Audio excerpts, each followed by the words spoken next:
Parler de l'économie du livre, c'est parler d'industrie déjà du papier. On n'a pas de papier, on ne fabrique pas du papier. Donc l'encre, on ne fabrique pas d'encre. Il y a toute une économie autour du livre. Le livre, ce n'est pas le rendu fini qu'on a. Non, ce sont les métiers derrière. Est-ce qu'on a des industries de transformation de papier? Non. Est-ce qu'on a des industries pour l'encre, pour imprimer du papier? Non, ça n'existe pas. Et déjà, les moyens, et ensuite, les banques ne prêtent pas. Vous allez demander en tant qu'écrivain, même déjà en tant qu'éditeur, demander à une banque de vous prêter, il ne le fera pas parce qu'il n'y a pas de mesure d'accompagnement derrière. Du coup, les auteurs et même les éditeurs d'ailleurs, se retournent vers l'extérieur pour imprimer. Donc ça fait déjà de l'économie, des fonds qui sont déjà allés qui vont vers l'extérieur. Donc du coup, on crée l'économie dans d'autres pays. Vous voyez, on crée l'économie dans d'autres pays. On ne crée pas l'économie chez nous. Donc il faudrait mettre vraiment des mesures, des mesures d'accompagnement. Il faut que l'État demande aux banques de prêter aux éditeurs. Il faudrait que l'État développe des mesures de développement d'industries telles que la transformation du la fabrication du papier, l'encre, etc. Ce sont des outils lourds, les imprimeries et tout. On n'en a pas, donc on est obligé de sortir nos fonds et créer l'économie à l'extérieur du pays.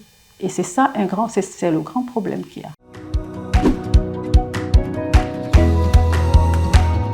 J'avais mis en place une maison d'édition qui a fonctionné pendant plus de 10 ans.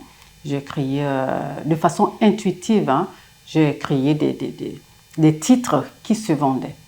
Et lorsque je me suis, après, avec la Covid, etc., j'ai bien étudié l'environnement du livre au Gabon.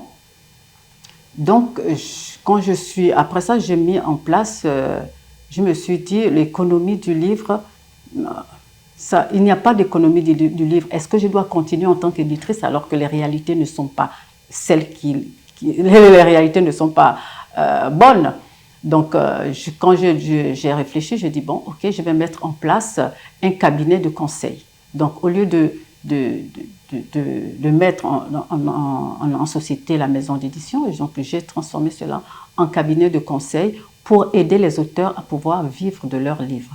Parce que les auteurs, effectivement, après mes enquêtes, les auteurs au Gabon ne vivent pas du tout. Ce sont des personnes qui sont précaires sur le plan économique du livre. Je ne parle pas de parce qu'ils ont aussi des professions, mais vivre du livre, parce que il n'existe pas des auteurs, on appelle ça des auteurs entrepreneurs. Les auteurs entrepreneurs, c'est-à-dire qu'ils ont un salaire, des revenus via leurs livres, mais ça n'existe pas ici. Mais moi, mon cas personnel, c'est que moi, étant donné que je suis experte dans ce domaine, je connais les rouages, je connais les faiblesses. Donc, du coup, cela m'a permis justement de mettre les stratégies en place pour pouvoir vivre de mes livres.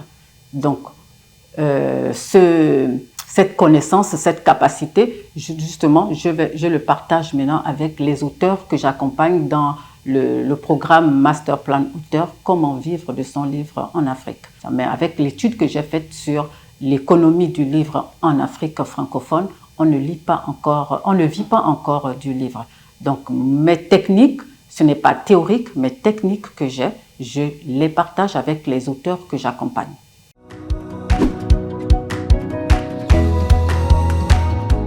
Pour vivre de son livre au Gabon, il faut déjà avoir ce sont des stratégies, comme je vous expliquais, ce sont des stratégies. Le problème aussi, comme je dis souvent aux auteurs que j'accompagne, ce ne sont pas que les auteurs gabonais que j'accompagne les auteurs dans toute l'Afrique francophone.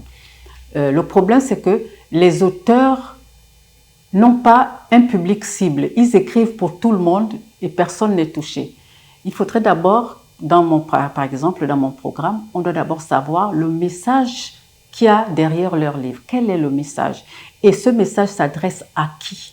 Quel est le lecteur cible, le lecteur idéal qui pourrait justement qui pourrait adhérer à ce message? C'est vrai, il y a d'autres, ça m'amuse souvent, il y a d'autres auteurs qui disent non, non, non, mon livre s'adresse à tout le monde et tout. Je dis ok, mais tout le monde, c'est qui tout le monde? Donc on doit faire en fait une carte d'identité de son lecteur cible. Les auteurs, ils ne font pas ça, ils écrivent pour tout le monde comme ça. Donc une fois on a su le message, une fois on a su le lecteur idéal, donc ce n'est pas celui qui est intéressé par le livre, mais celui qui est apte à acheter ce livre. Par exemple, on va dire, on écrit pour les femmes traumatisées. Ok, ça s'adresse aux femmes traumatisées, mais quelle femme traumatisée a la capacité, a les moyens pour s'acheter ce livre? C'est cette femme-là qu'on doit chercher. Cette femme-là, elle se trouve où? Mais il n'y a pas ce travail en amont qui est fait. Donc du coup, les livres ont du potentiel, mais ils ne sont pas vendus parce qu'ils ne savent pas. L'auteur, donc, il doit savoir déjà quel est son message, à qui s'adresse-t-il, quel est son lecteur idéal. Une fois qu'il a trouvé quel est son lecteur idéal, il doit maintenant trouver l'offre qu'il faut autour de son livre. Parce que le livre doit avoir des offres. Quelle est l'offre qui serait intéressante pour pouvoir faire en sorte que mon lecteur idéal puisse adhérer et puisse se procurer le livre, quel que soit le montant, quel que soit le prix. Une fois on a les offres, on va maintenant on va chercher les canaux de communication. Où se trouve mon lecteur? Où il se trouve? Quels sont les moyens de communication qu'il a? Quelles sont ses souffrances? Quels sont ses désirs? Quels sont ses rêves? C'est ça en fait qu'il faut trouver. Il se trouve où? Dans quels réseaux sociaux? Il se trouve dans Facebook, TikTok, etc. Il faut trouver cela. Donc, une fois on a trouvé cela, on va trouver où il se trouve, quels sont ses moyens de communication. On va maintenant créer un plan d'action pour vendre régulièrement. Ça ne passe que par là. Et là, c'est vraiment toute une stratégie, étape par étape. C'est ce que je donne aux auteurs que j'accompagne.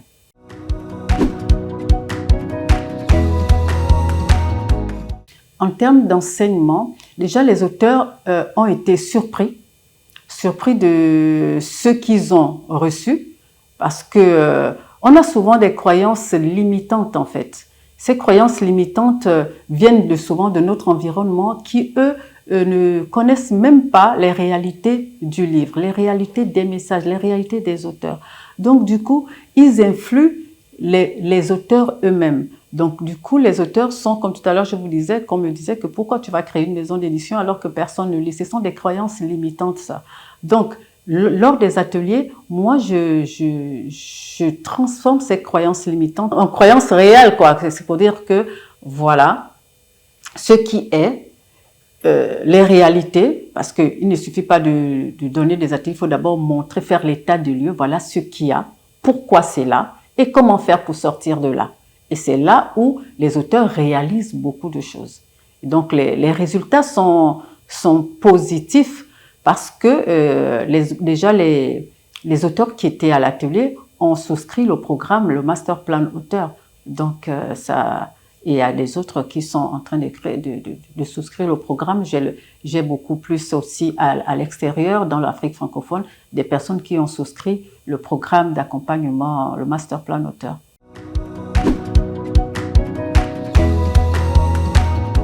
Déjà, il faut dire que ce ne sont pas encore des auteurs entrepreneurs. Ils sont des auteurs entrepreneurs en devenir parce qu'ils se sont inscrits pour le devenir. Comme ils me disent souvent, oui, on ne savait pas qu'on pouvait vivre de notre livre, on ne savait pas. Je dis, si vous pouvez vivre, ce n'est pas de la théorie parce que moi-même, je vis de mes livres. Donc, si je le fais, c'est que vous pouvez le faire. Le problème n'est pas un problème de talent que vous avez ou bien votre livre n'est pas intéressant ou pas. Non, c'est une question de stratégie. Quelqu'un s'il y a des personnes qui vont prendre un réfrigérateur pour aller vendre le réfrigérateur au pôle Nord, ou comme les gens amènent on appelle du chauffage pour mettre ici en Afrique francophone, au Gabon où il fait très chaud, mais les gens ont le chauffage chez eux, pourtant il fait très chaud. Pourquoi ils vendent ça? Donc c'est parce qu'ils connaissent les stratégies, ils savent qui est leur client cible. Donc c'est ça. Le pourcentage, je veux dire, sur Les auteurs qui sont venus, déjà ceux qui ont souscrit, parce qu'il y a plusieurs autres personnes qui n'étaient pas en présentiel, mais en distanciel. Donc, je veux dire qu'il y a 65% pour l'instant qui se sont inscrits pour devenir des auteurs entrepreneurs.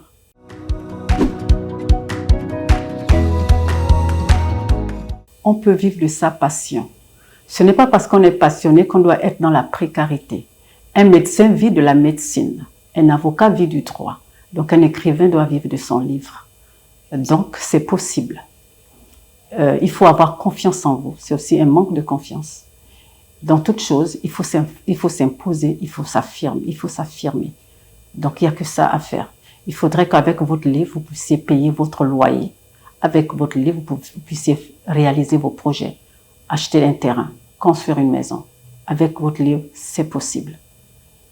Je ne vous parle pas de théorie, je vous parle de la réalité.